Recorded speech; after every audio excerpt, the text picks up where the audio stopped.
নমস্কাৰ বন্ধুসকল, মই দেৱজিৎ শৰ্মা আপোনালোক সকলোকে DS global farms and traders চেনেললৈ স্বাগতম জনাইছোঁ।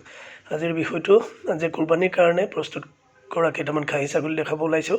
আজিৰ পৰা প্ৰায় 2 মাহ আগতে মোৰ পৰা এই ছাগলীকেইটা মৈৰাবাৰীৰ ইনামুল ইছলাম তেখেতে লৈ গৈছিল। তেখেতে কুৰবানীৰ কাৰণে প্ৰস্তুত কৰিবলৈ লৈছিল। আহকচোন কি ক'লে শুনো তেওঁ। নমস্কাৰ, আপোনাৰ পৰিচয়টো দিয়কচোন। মোৰ নাম এমদাদুল ইছলাম, গড় বৰতল দলেগাঁও, মৰিগাঁও ডিষ্ট্ৰিক্ট। দেউতাকৰ নাম আব্দুৰ ৰহমান। হয়, আপুনি আজি মোৰ তাত আহিলে, ফাৰ্মো চালে কম বেছিকৈ, সময়ো কম আছিল, আৰু আপুনি এই 3টা ছাগলী লৈছে খাচী ছাগলী। তো আপুনি কেনেকুৱা দেখিছে আৰু বা আপোনাৰ উদ্দেশ্য কি ভাবিছে কওকচোন। এনেই ভালেই লাগিছে। মোৰ উদ্দেশ্য মই আগে পাছে 3টা 4টা 5টামান পুহোঁ কুৰবানীৰ কাৰণে, সেইকাৰণে লৈছোঁ আৰু।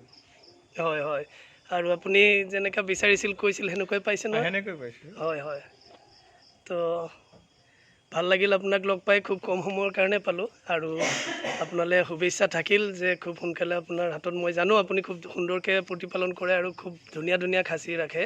তো এইকেইটাও লৈছে চাওক, আৰু মোৰ বিশ্বাস যে এইকেইটাও খুব কম দিনৰ ভিতৰত আপুনি সিহঁতৰ চেহেৰা বদলাই দিব, আৰু আপুনি যি আশা কৰি লৈছে আপোনাৰ সেই আশা পূৰণ হওক, এই কামনা কৰিলোঁ। হয়, ধন্যবাদ।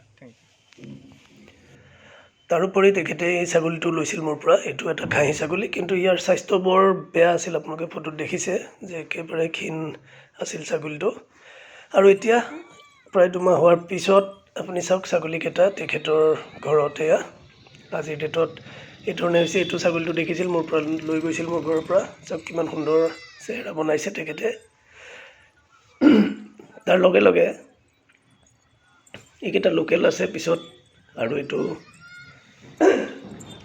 চাওক লোকেল ছাগলী, খাহী আছে আৰু বিটেলৰো আছে। এইটো বিটেল মোৰ পৰা লোৱা, এইটো এটা আছিলে বিটেল। লোৱাৰ সময়ত কেতিয়া চাওক চেহেৰা কিমান পৰিৱৰ্তন হৈছে। আৰু তাৰ লগে লগে তেখেতে যিকেইটাৰ লগত লোকেল খাহীকেইটাও চাব আপোনালোকে। আৰু সেইটো দেখা পাইছে যিটো একেবাৰে ক'লা, এইটো সেই একেবাৰে অৱস্থা নোহোৱা ক্ষীণ ছাগলীটো আছিল। আৰু চাওক এতিয়া তাৰ চাইনিং আহিছে কেনেকুৱা, কিমান সুন্দৰকৈ ৰংবোৰ জিলিকিব ধৰিছে, নোমবোৰ। আৰু তাৰ লগত এইকেইটা, এইটো এটা আছিলে ডাঙৰ, আৰু এইটো লোকেল হয় ছাগলীটো, লোকেল খাহী। তো তেখেতে প্ৰত্যেক বছৰে খাহী ছাগলী ৰাখে আৰু খুৱাই বুৱাই খুব সুন্দৰ চেহেৰা কৰে, আৰু কুৰবানীৰ সময়ত সেইখিনি বিক্ৰী কৰে। আজি মই এইকেইটা দেখুৱালোঁ, তেখেতে 2 মাহ আগতে মোৰ পৰা লৈছিলে ছাগলীকেইটা, আৰু এতিয়া চাওক কিমান পৰিৱৰ্তন আহিছে চেহেৰাৰ। আৰু মোৰ বিশ্বাস ঈদৰ সময়লৈ বা কুৰবানীৰ সময়লৈ ইহঁতে আৰু বহুত ৱেইট গেইন কৰিব আৰু খুব সুন্দৰ চেহেৰা দেখিবলৈ পাব। যদি সম্ভৱ হয় সেই সময়তো মই আপোনালোকক এই ছাগলীকেইটাৰ বিষয়ে দেখুৱাম নিশ্চয়। আজিৰ কথাটো হ'লে যে খাহী ছাগলীও কি ধৰণে এতিয়া বৰ্তমান কুৰবানীৰ কাৰণে প্ৰস্তুত কৰা হৈছে সেই বিষয়ে মই দেখালোঁ। আৰু যদি কাৰোবাৰ কুৰবানীৰ কাৰণে ছাগলী দৰকাৰ হয় তেখেতৰ লগত যোগাযোগ কৰিব পাৰিব। প্ৰয়োজন হ'লে মই তেখেতৰ কণ্টেক্ট নম্বৰ দি দিম, আপোনালোকে যোগাযোগ কৰিব পাৰে। আজিৰ ভিডিঅ'টো ইমানেই আছিল। চাই কেনে পালে মোক কমেণ্ট কৰি জনাব। ধন্যবাদ।